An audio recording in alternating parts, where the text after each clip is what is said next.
Hey guys!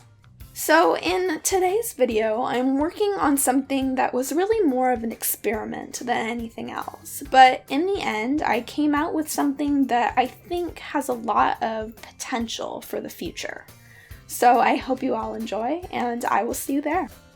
So in today's video, I'm doing something that I used to do pretty frequently, but in recent years have become so obsessed with perfection and control that I don't really do it so much anymore. And that is going into a piece without any real idea of where it's going. And I used to do a lot of mixed media work, art journaling specifically, and every time I would sit down to create something, the very process of working on a page would lead me to the inspiration or the ideas for that page. However, as I started to veer more into quote-unquote finished pieces of artwork, I found that I tend to become very controlling of how the pieces turn out. And I don't think that there's anything wrong with this. I'm still definitely going to be planning my pieces and making sure that I'm in general control of what's happening. But I also don't think that there's anything wrong with taking some time to relax and let the process dictate what you do. And the very concept of this, I think, is very intimidating because we are throwing away any sense of an idea of what the finished piece may look like. When I went into this piece, I didn't even sketch. I used a very light yellowy color to paint in where I wanted facial features to go, but other than that, I didn't do any pre-sketches and I didn't even sketch on the wood itself. Also, the mediums that I'm using in this piece are very different than the style of work that I typically do. This was due to some experimentation I had been doing in my sketchbook. I wanted to see if I could work with chalk pastels on top of acrylic paint. And I was actually watering them down and using them like watercolor on top of this acrylic paint. And I wanted to know if I could watercolor on a wood panel that had been primed.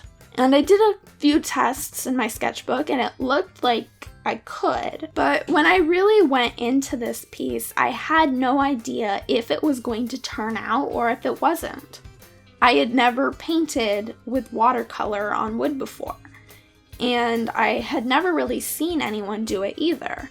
And of course, that's not to say that it hasn't been done before, but I didn't go out looking either. I could have looked up tips if I wanted to, but something about the exploration feels more creative to me, because if we're looking up tutorials, we tend to stick to those tutorials.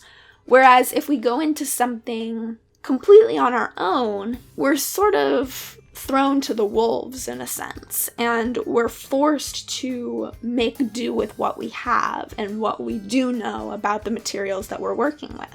And in the end, it turns out that you can watercolor on top of wood. That was the biggest question I had in mind when I went into this piece, is will this even work in the first place?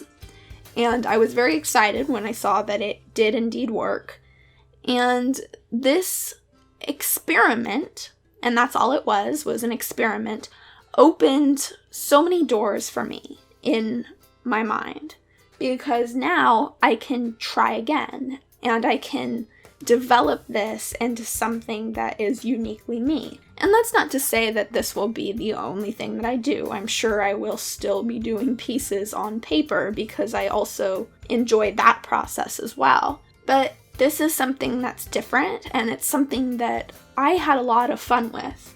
And the thing about it is the watercolor adheres differently to the wood than it does to paper. So It's not that one is better than the other, but rather different pieces will lend themselves to different techniques. Something that you will definitely see in this piece is my hesitation and my general uncertainty about what's happening, because at one point I create something vaguely reminiscent of hair, and I like the way it looks, but something about it is just off.